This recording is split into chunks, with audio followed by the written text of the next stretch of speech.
Okay, I am Donna Beatrice, the Duchess de Moya. My husband is Andreas Cavalera, and he is the treasurer of the Castilian treasury, and he is the governor of Segovia. When I was growing up, Her Majesty Isabell of Castile was my closest lifelong friend. Of course, then, she wasn't a majesty. She was just a young, shy, strawberry blonde girl. She was an amazing horsewoman. She always had excellent horses, and she could outride most of the nobles in all of Iberia.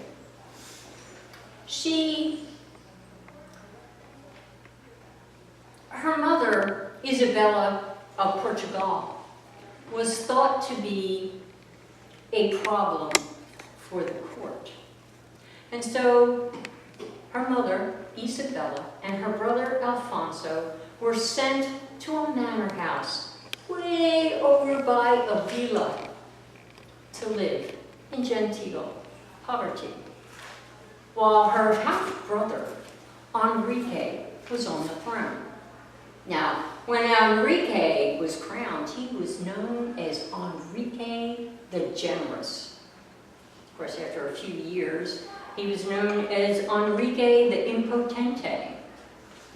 He had terrible personal hygiene, and he liked to dress as a Moor.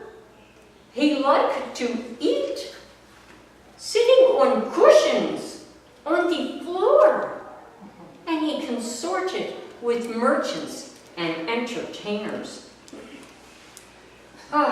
He ignored the growing bandits on the roads outside of Castile.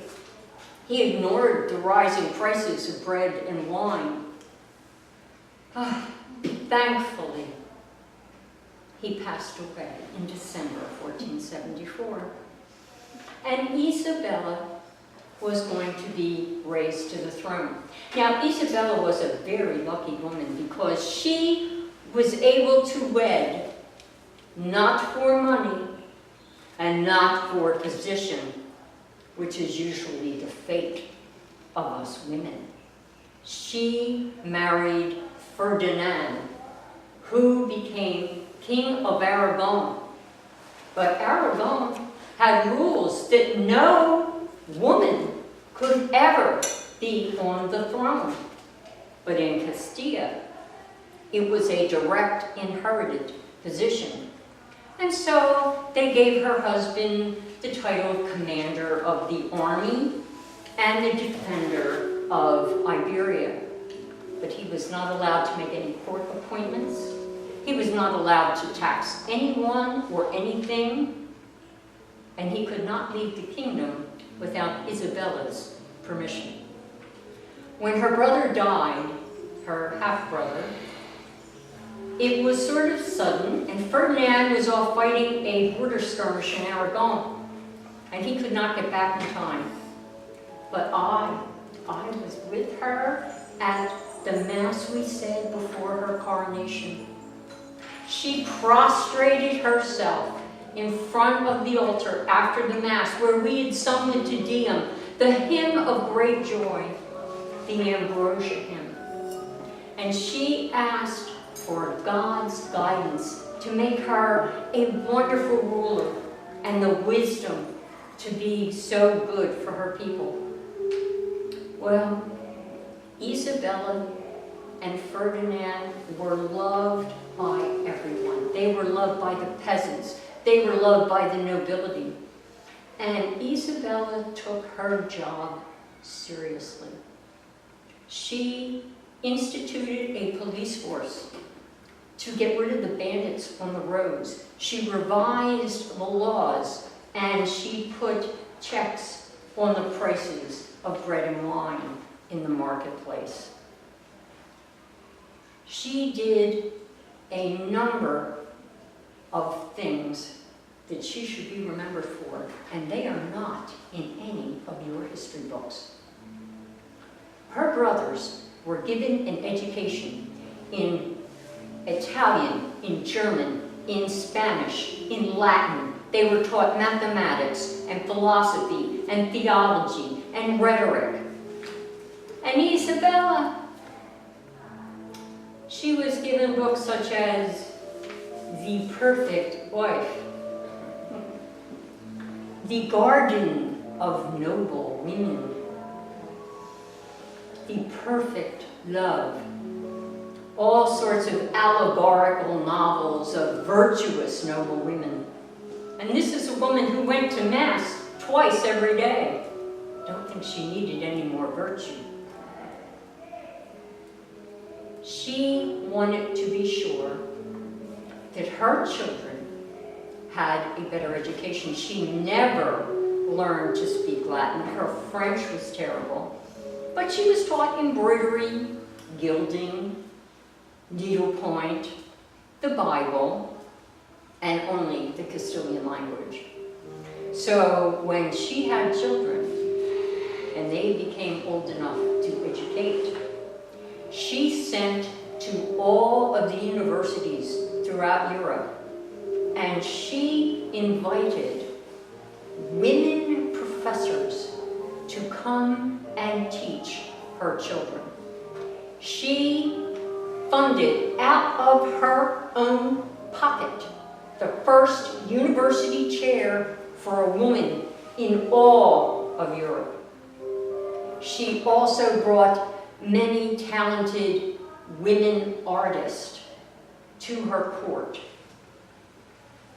Her daughters learned Italian, French, Spanish, Latin, math, rhetoric, philosophy, theology, and her oldest daughter, Catherine, she was a great scholar.